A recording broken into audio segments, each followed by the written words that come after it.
itulah kekayaan kita yang sebenarnya. Walau kita kaya macam mana sekalipun, tapi kalau tak sihat, pastinya harta kekayaan kita ada maupun wang ringgit yang kita ada tak ada ertinya. Pastinya kita semua mahu kekal sihat, tapi adalah dalam kesibukan zaman kita bekerja sekarang ni, zaman kita belajar, kita nak menjaga anak dan sebagainya, mungkin kita terlepas pandang bab-bab sebegitu. Nak tanya pada pihak yang sepatutnya pun kita rasa kadang-kadang malas, culas, penat, pening. Tapi jangan risau. Mulai daripada hari ini, pastikan anda setia bersama dengan kami di Sinar Plus. Kerana apa? Kami akan bantu anda untuk memahami setiap isu kesihatan dengan cara yang santai dan paling penting, mudah untuk difahami.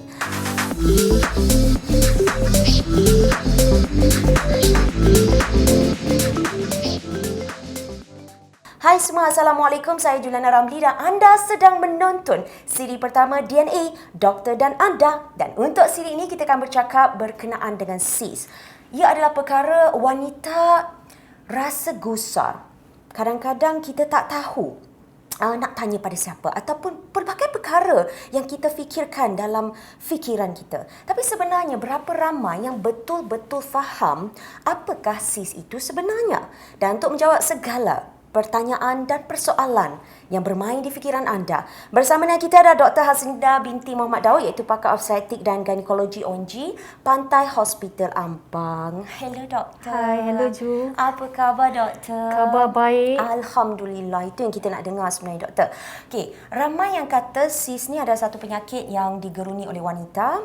Jadi kita nak tahu SIS tu sebenarnya apa doktor? Terutamalah dalam peringkat umur berapa seorang wanita ataupun gadis tu boleh mendapat SIS? Okey. SIS ni adalah satu penyakit penyakit kantung yang berisi air atau lendir. Di ni kita ada bawa ni model ini ni. kita nak tengok ni. Kita tengok sini kita tengok senang. Okey. Okey, jadi ini sistem pembiakan wanita. Ya, kita ada rahim. So, kita ada 2 ovary. Ya, tadi jadi bila kita cakap pasal SIS kita menjurus kepada ovary. Ya. Dia penyakit kantung yang berisi lendir ataupun cecair yang terdapat di kilang telur ovary. Oh, itu sebenarnya. Itu sebenarnya SIS. Okey. Jadi kalau dalam peringkat umur berapa pula? Okey, dia depends. Dia bergantung kepada jenis SIS tu. Jenis SIS pula. Jenis SIS ada banyak. Dia ada SIS. banyak. Ada yang paling biasa physiological SIS. SIS yang disebabkan oleh perubahan hormon semasa kitaran haid kita bulan-bulan. Jadi kalau tengok di sini kalau nampak di sini ovary ni, kita ada epithelial. Epithelial ni lapisan luar. Kita ada follicles. Follicles yang dalamnya ada telur. Inilah oocyte. Dia punya kilang. Yes, jadi bila kita bercakap pasal physiological SIS, terkumpulnya lendir atau cecair di dalam follicle ni. Yang mana saiznya boleh macam 3 cm bertambah besar sehingga 5 cm. Kemudian kalau kita ikut tahap hormon dalam kitaran wanita tu, dia akan menurun menurun mengikut cycle dia dan dengan sendirinya physiological SIS ni akan mengecut. Yang ini SIS yang kita kata SIS normal. Yang fisiologi. Physiological SIS. Okey. Yang ini yang kalau di dalam kalau yang paling teruk. Okey. Kalau yang physiological SIS ni boleh berlaku kepada peringkat umur hampir semualah selagi you ada period bulan-bulan. Selagi you ada haid bulan-bulan. Dia kita panggil physiological SIS. Selagi you ada haid bulan-bulan, you boleh ada physiological SIS. Itu yang dekat follicles. Dekat yang bahagian telur tu, kita boleh ada SIS teratoma. Ataupun bahasa pasarnya dermoid cyst. Yang ini untuk peringkat golongan wanita yang lebih muda. 18 hingga 25 tahun. Tapi ada kes-kes terpencil yang pesakit boleh dapat di usia yang lebih muda daripada 18 tahun lah. So SIS yang macam ini selalunya dia bukan kanser. Cuma dia menyebabkan pesakit ni sakit. Sakit dekat bahagian ari-ari.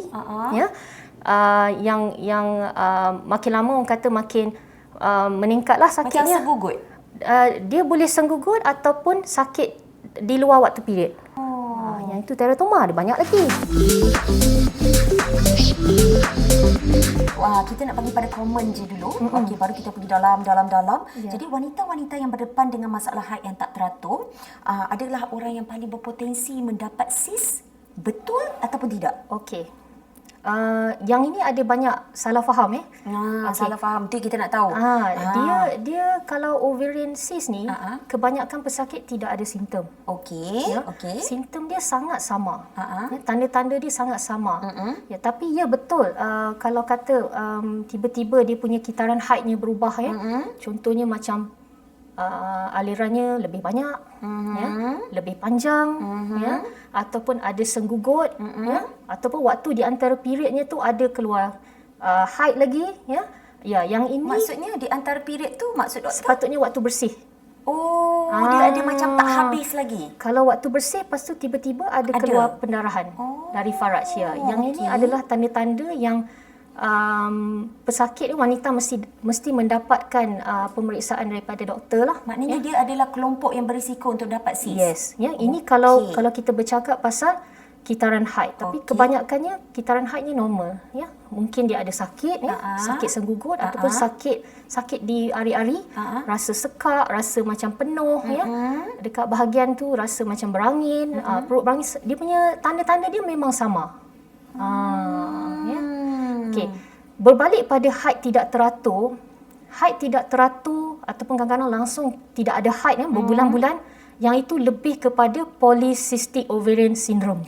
Berbeza pula kepada wanita yang mengalami menopause. Okey, golongan-golongan menopause. Jadi difahamkan mereka juga tidak terkecuali untuk mendapat sis. Betul Ju.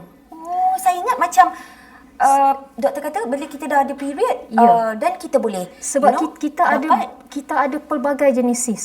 Ini baru kita pergi sentuh sis yang berbeza. Yang berbeza sebab menopause untuk wanita yang menopause, bila wanita yang menopause ada sis kita lebih berhati-hati. Melakukan pemeriksaan dengan lebih teliti sebab risiko wanita yang menopause bila ada sis tu kita untuk mendapat kanser tu lebih tinggi. Maksudnya sis tu sebenarnya kanser lebih tinggi banding dengan wanita yang pre-menopause, yang pra-menopause, yang belum menopause. Okey. Kenapa Okey, kita tengok balik kita punya model yang cantik ni. Okey. Tadi kita dah bercerita pasal folikel kilang telur Kita ada lagi dekat luar ni Dekat ni kita panggil sel epithelium, dekat luar ovary ni, permukaan dia. Dia ada satu sel di sini, satu lapisan sel epithelium. So sis boleh terjadi di sini juga. Jadi kalau sis daripada permukaan ni dia tidak bergantung kepada kitaran haid.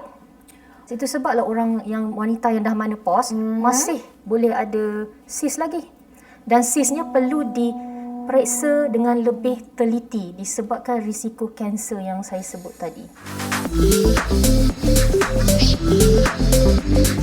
Gejala-gejala ataupun tanda-tanda yang jelas kalau seseorang itu mendapat sis, macam mana pula doktor? Tanda-tanda jelas ni sebenarnya susah saya nak cakap sebab ke kebanyakan sebab angin doktor cakap tadi ke? Benda tu semua samar. Boleh samar. Jadi sebab dia boleh jadi selalunya pesakit akan ingatkan dia ni gastrik. Betul juga. Ataupun kencing kotor. Betul juga. Urine infections lah. Bila kita kata tandanya sama tu dia tidak spesifik kepada sis. Dia boleh pergi menyebabkan penyakit yang lain juga. Okey. Jadi susah saya nak bagi tahu tanda yang betul-betul spesifik untuk ovarian cyst sebab tanda-tanda dia sama. Inilah yang kami masih lagi sehingga sekarang kita tidak ada ujian saringan yang khusus spesifik untuk ovarian cancer. Kita belum ada lagi. Jadi kalau katalah yang paling selalunya kita nasihatkan pesakit kalau ada sedikit perbezaan, maksudnya perubahan daripada kitaran kita bulan-bulan Contohnya macam aliran darah yang banyak ataupun panjang tak macam biasa ataupun dia datang cycle tu, kitaran tu datang terlalu orang kata kerap tolong dapatkan pemeriksaan doktor. Kalau macam contoh doktor kata haid, kalau katakan yang banyak tapi yang berketul-ketul pula doktor. Aliran banyak lah tu. Aliran banyak. Sebab aliran yang normal, aliran yang normal sepatutnya tidak ada ketul. Sebab kita ada sistem dalam badan kita untuk pastikan darah tu tidak berketul. Bila dia berketul, maknanya protein yang kita ada untuk orang kata menghancurkan darah tu, ketulan tak cukup tu, sebab darah terlalu banyak. Tapi doktor, jadi dia adakah dia kena berlanjutan? Maknanya hari pertama kita menghadapi haid tu, kita dah ada ketul, kedua normal, tapi hari ketiga dia dah tak ada, 4 tak ada, 5 tak ada. Itu normal ke tak normal lagi? Yang itu yang kita kena tengok apa yang normal untuk you. Sebab setiap wanita tak sama. Dia berbeza-beza. Okey doktor, apa yang mendorong seseorang mendapat sis? Ada kaitan tak dengan pemakanan ke, sistem tubuh badan kita ke, ataupun keturunan ke doktor, ataupun orang kata stres kronik ke doktor? Ada doktor? Kalau sis biasa memang related, yang macam physiological sis saya sebut tadi tu memang betul-betul related pada kitaran haid. Dia tak ada kena-mengena dengan tubuh badan dan sebagainya. Ya, tapi kalau kita bercakap pasal kanser, kanser ovary, keturunan. Tapi sis biasa tak ada relation yang orang kata langsung lah, macam stres semua ni. Sangat-sangat subjektif. Tidak ada orang kata penyebab orang kata langsung sebabkan stres dapat sis, tak ada tak ada, no such thing, maksudnya tak ada. So tadi saya pun ada tahu di mana kalau katakan salah seorang contoh keturunan kita ada kanser payudara, maka kita genetik kita kemungkinan ada. Dan jadi doktor, ini soalan-soalan yang wanita-wanita di luar sana yang belum berkahwin lagi tapi dah mendapat sis. Jadi kononnya kalau dapat sis tak payah kahwin lah. Tak payah kahwin sebab kata dikuatiri kalau dia kahwin dia takkan dapat zuriat. Apa reaksi doktor sebenarnya? Sama ada boleh affect kesuburan kesuburan seorang wanita tu bergantung pada jenis sis. Kalau physiological tak adalah, tak ada efek. Kalau dia physiological tidak ada efek sebab ia adalah satu perkara yang kita selalu nampak sebab dia berkaitan dengan ovulation, ovulasi, kitaran haid dan sebagainya. Kalau kata yang lain, contohnya teratoma, teratoma ataupun serous sis yang daripada lapisan luar ovary ni, bergantung. Kalau kena keluarkan satu ovary, satu ovary disebabkan sis yang besar, masih ada lagi sebelah lagi. Ya, betul, ada lagi yang satu. Normal. Jadi masih boleh boleh mendapatkan zuriat. Ya, betul. Masih boleh hamil, masih boleh mendapatkan zuriat, tiada masalah. Tapi bila kita berdepan dengan masalah endometriosis, endometriosis ni dia bukan kanser, tapi dia adalah satu penyakit yang sangat sukar untuk dirawat. Itulah masalahnya. Sebab dia bila kita keluarkan melalui prosedur sistektomi, keluarkan sis tu, dia jadi balik. Jadi dulu-dulu pesakit endometriosis ni terpaksa menghadapi lebih daripada satu pembedahan. Sebabnya dia jadi balik. Jadi endometriosis ni apa? Tahu tak apa dia? Tadi saya dah tahu. Tadi dah tahu. Okey. Endometriosis ni kita wanita kita akan ada haid bulan-bulan daripada kita akan keluar endometrium, sel endometrium yang dekat dalam rahim ni dia akan keluarlah sebagai period bulan-bulannya. Betul. Jadi sel endometrium ni dia migrate, dia sepatut duduk di dalam. Tapi dia berpindah. Dia terpecik. Dia berpindah, dia boleh masuk ikut saluran tiub peranakan ni, dia boleh deposit dekat mana-mana sahaja. Jadi bila dia ada di ovary tu, dia kumpul, dia menjadi sis di sana. Kita panggil chocolate cyst atau endometriotic cyst. Dia boleh juga masuk dalam rahim, dinding rahim dan menyebabkan rahim ni bengkak. Ni kita panggil adenomyosis. Ini rahim lah. Hari ni kita cakap pasal ovary, kita concentrate on the ovary. Bila ada endometriotic cyst, kalau cyst tu duduk di ovary saja, masih ada tisu-tisu ovary yang elok, dan tiub masih lagi elok, berfungsi, boleh hamil. Okey doktor, ramai yang keliru antara sis ataupun fibroid kerana kedua-duanya ada kaitan dengan ketumbuhan. Jadi doktor boleh terangkan? Sis ni macam saya terangkan tadi, dia kantung jadi dia duduk di kilang telur kilang telur ovary. Fibroid ni dia boleh terjadi di mana-mana, merata. Dekat rahim kita panggil fibroid lah. Okey. Tapi jenis penyakitnya tu boleh ada dekat, kalau payudara, fibroadenoma. Dekat ovary ni sendiri boleh jadi fibroid juga, fibroma boleh. Dia kat mana-mana yang ada tisu, orang kata otot. Fibroid ni memang akan kena pada otot. Yes, tapi kalau dekat rahim ni, selalunya kita bila kita sebut fibroid ni, spesifik untuk rahim lah. Jadi dia ketumbuhan yang ada banyak faktor. Dulu kita ingat sebab hormon estrogen. Sebab hormon estrogen merangsang sel-sel sel-sel dekat otot rahim ni menjadi fibroid ataupun dekat permukaan dan sebagainya. Okey. Tapi sekarang ni sebenarnya bukan sebab estrogen je. Itu sebab kan kalau orang yang dah menopause, fibroidnya masih boleh membesar. Instead of dulu-dulu kita ingat mengecut. Sepatutnya puan tunggulah nanti bila dah menopause nanti dia kecut sendiri. Saya selalu dengar juga yang tu. Ya. Sebenarnya tidak. Kita dah dapat tahu antara perbezaan antara cis dan juga fibroid. Okey. Jadi kepada anda, kita dah dapat banyak input yang kita dapat tahu hari ini. Jadi sebelum kita teruskan sesi kita bersama dengan doktor hari ini, apa kata kita saksikan dulu doktor VT yang telah disediakan. Nama saya Syahidah binti Hassan. Saya berasal daripada Johor Bahru. Kita regular period, tapi bila kita period tu kita akan kena, saya akan kena period pain yang sangat teruk. Orang kata macam kalau orang kena sikit tuang air panas macam dah okey. Macam saya tak. Saya akan berguling-guling, macam rasa macam tak boleh tahan sangat dan kena ambil painkiller. Dan bukannya sehari dua. Maksudnya sampai break ke 7 hari macam tu lah. Every time saya period saya akan sakit benda macam tu. One time tu saya collapse dekat rumah saya. Dan saya punya housemate balik tengok saya dah collapse. Dan terus call HKL, terus masuk emergency. Dan that time bila masuk emergency, diorang cakap you ni ada cyst, tapi cyst yang dah blow. That means saya punya cyst memang dah lama. So bila saya dah jumpa doktor pun cakap you must stop everything yang you suka makan dulu. Late night pun you tak boleh makan.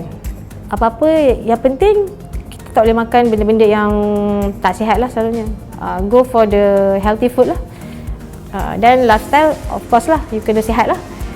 You kena banyak bersenam. At least you brisk walk, okay. So untuk orang yang masih bujang dan tak berkahwin lagi, mungkin dia akan mengganggu proses untuk kita bila kehamilan, bila kita kahwin nanti. Mungkin bila kita pernah dengar kan macam orang susah nak hamil. So doktor akan cakap, you pergi buat diagnose. Mana tahu you ada cyst, benda tu akan mengganggu proses kehamilan. Itu yang doktor cakap lah selalunya.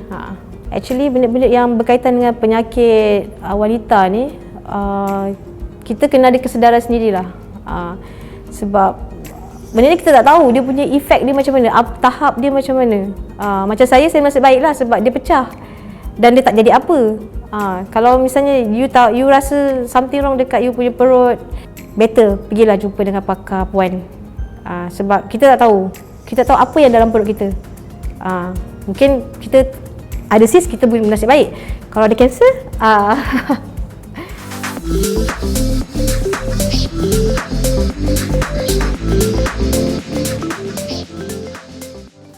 itu dia tadi video khas yang telah kita sediakan untuk anda. Kita sambung semula sesi kita bersama dengan Dr. Haslinda binti Muhammad Daud, iaitu pakar obstetrik dan ginekologi ONG.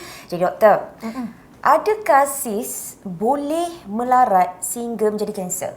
Okey. Soalan ni tricky sikit ya. Tricky, yes. Itu saya suka. Okey, kalau kita bercakap pasal ovarian cancer, follicular cyst, maksud saya physiological cyst tak ada. Physiological cyst ni dia normal. So dia memang tak akan jadi kanser. Okey, jadi daripada awal penilaian doktor, kalau dia kata okey puan cuma ada cyst yang biasa, selalunya bukan kanser lah, dia tidak akan melarat, tak ada ya. Dia kalau kanser memang kanser daripada awal. Dia tak ada daripada yang kita cyst yang biasa lepas tu ubah menjadi kanser, yang tu tidak ada. Ya. Okey. Tadi ada satu kumpulan cyst kita panggil epithelial cyst. Betul. Okey. Epithelial cyst ni macam saya sebut tadi yang ada cecair di dalam, serous serous. Kalau lendirnya mucinous, kadang-kadang dua-dua pun ada, serous mucinous. Yang ini agak orang kata tricky sikit ya. Bila kita assess patient kita buat pemeriksaan ya pemeriksaan melalui ujian imbasan ya, melalui biomarker darah biomarker, CT scan ya. Kita kena putuskan ya sama ada cyst ni jenis yang biasa benign ya, ketumbuhan benign, dia tumor, semua pun tumor ya. Benign ataupun cenderung ke arah kanser. Ya. So maksud saya nak bagi tahu di sini, kalau ianya kanser, dia kanser daripada awal. Awal sekali. Ya. Pesakit yang memang dah ada cyst. Selain daripada pembedahan, adakah lagi rawatan-rawatan lain? Okey. Kalau yang tadi yang epithelial cyst tu ataupun teratoma teratoma ataupun germ cell tumor lah, dia satu grup ya. Dia memang operation sahaja. Operation, pembedahan sahaja. Ya, kalau yang teratoma tadi tu kita buat operation kalau pesakit ada simptom. Kalau ianya kecil tak ada simptom, finding orang kata incidental, kita masih pantau. Ya. Tapi yang epithelial cyst ni kalau ianya besar ya, lepas tu ada ciri-ciri yang mencurigakan ya, memang tak ada ubat. Memang kita kena buat operation pembedahan. Ya, kita kena buat pembedahan. Kalau yang cyst yang fisiologikal, ya, fisiologikal 5 cm ke bawah kita pantau. Kalau 5 cm, tunggu dan lihat. Kalau sebabnya tanpa memberi apa-apa ubat pun dia akan mengecut dengan sendirinya. Ya, tak perlu ya. Tapi kita ada juga ubat-ubatan ya, pil perancang ya yang kita beri untuk mencegah orang kata functional cyst ni akan datang. Yang ini spesifik untuk pesakit yang ada functional cyst dan mengalami komplikasi daripada functional cyst ni. Okey. So, selain bila kita dah cerita pasal pembedahan ni, semestinya mesti ramai juga yang bertanya kan? Boleh ke cyst ni kita rawat dengan rawatan tradisional, guna produk-produk herba-herba semula jadi? Doktor, boleh tak doktor terang sikit? Cuba elakkan ya. Cuba elakkan doktor. Jangan, sebab kita tidak tahu apa konten rawatan-rawatan orang kata tradisional dan rawatan herbal ya di luar sana ya. Mungkin dia kata cuma herbs dan sebagainya, tapi tak ada kajian, kita tak ada orang kata research. Okay, mungkin kalau takut-takut nanti bila cuba rawatan-rawatan yang begini lebih memudaratkan ya, lebih memudaratkan, lebih rangsangan ya terhadap cyst yang biasa. Okey, kalau katakan anda dah pernah mendapat pembedahan sebelum ni, semestinya mereka nak tahu bahawa ketumbuhannya mesti dah dibuang doktor. Tapi persoalan dia dekat sini, ketumbuhan tu boleh datang balik tak? Okey. Kalau pembedahan yang dilakukan tu adalah pembuangan cyst sahaja. Maknanya ovarinya masih ada. Ya, boleh jadi balik. Masih boleh tumbuh balik. Kalau yang functional cyst tu selagi you ada period selagi ada kitaran haid bulanan, masih boleh terjadi. Okey, ada juga yang berpandangan, orang kata macam menuam, bertungku kan, boleh menyebabkan cyst tu mudah pecah ataupun dia boleh membesar dengan lebih cepat. Apakah ia boleh berlaku doktor? Okey, kalau bertungku ataupun menuam tu, saya anggap macam kita buat warm compression lah. Betul. Warm compression sebenarnya untuk just menghilangkan kesakitan ya. Menghilangkan kesakitan setakat you just orang kata dab dekat tempat tu tidak akan mendatangkan apa-apa bahaya pada cyst tu. Cuma kalau boleh elakkan berurut. Kalau berurut sekali habis. Ya, kalau you berurut tak kena gaya ya, boleh mengakibatkan cyst tu leakage bocor, pecah ya. Kadang-kadang boleh menyebabkan dia torsion juga ya, intal ya. Bahaya. Kalau ada apa-apa cyst dan sebagainya, cuba elak daripada mengurut dekat bahagian ari-ari tu. Okey doktor, apakah kaedah terbaik untuk menghindari cyst? Okey. Seperti yang saya terangkan tadi, sebab tanda-tanda yang samar ya, kita showkan pesakit wanita-wanita, kalau yang dah aktif sexually tu, of course you akan pergi ke hospital untuk buat pap smear, betul? Betul. Jadi kita buat sekali alang-alang. Yes, kita buat sekali ujian imbasan bunyi. Okey. Yang berkala, mungkin setiap setahun sekali atau 2 tahun sekali ya, sebabnya kita tidak tahu ya. Kita tidak tahu penyakit ovarian cyst ni dia tanda-tandanya orang kata sama, ya. Jadi kita tidak boleh berharap kepada simptom tanda, ya. Jadi nak hindari, saya tak dapat nak memberikan orang kata jalannya, ya. Tapi kita at least kita boleh orang kata hindari daripada mendapat tahu Lambat. Terakhir sekali doktor, adakah mereka yang mempunyai cyst ni dia mempunyai keberangkalian besar untuk hamil, dan adakah proses kehamilan dia mudah tanpa melibatkan pertumpahan darah, doktor? Kalau ada cyst hamil melahirkan, sebab tumpah darah ni dia berkaitan dengan rahim. Betul. Ya? Cyst kita dekat ovary. Tepi-tepi. Betul. Jadi dia tidak ada kena-mengena dengan kerja-kerja bersalin yang menyebabkan otot rahim tidak mengecut ke, jadi berlaku tumpah darah, tidak ada. Ya, tidak ada. Ya, jadi tapi walau macam mana pun kalau ada cyst semasa mengandung, dia boleh menyebabkan komplikasi-komplikasi lain, ya. Selalunya kalau cyst yang besar, ya, kita akan counsel pesakit, ya, terutama kalau kita dapat detect awal, ya, supaya melakukan pembedahan sekitar 14-16 minggu, ya, awal trimester kedua, ya, untuk keluarkan cyst tu, ya. Sebab kalau kita biarkan selepas bersalin, ya, selepas bersalin ataupun di dalam di dalam proses kita, dia boleh berlaku torsion, dia belit. Oh. Belit, ataupun kalau nasib tak baik, ya, kalau macam katalah kita berhadapan dengan teratoma, ya, yang ada rambut, ada sebagainya tu. Ini berdasarkan pemeriksaan lah. Kalau dia simple cyst je, kita cubalah tidak melakukan pembedahan. Tapi kalau dia nampak kompleks, ya, mungkin ada teratoma dan sebagainya. Jadi kita showkan pembedahan, sebab kalau dia pecah, dia boleh orang kata ataupun belit, ya, bila benda ni berlaku, badan kita ni akan meriliskan orang kata toksin dalam badan. Jadi pesakit kan boleh mendapat orang kata sepsis, ya, dan menyebabkan orang kata keguguran ataupun kelahiran pramatang.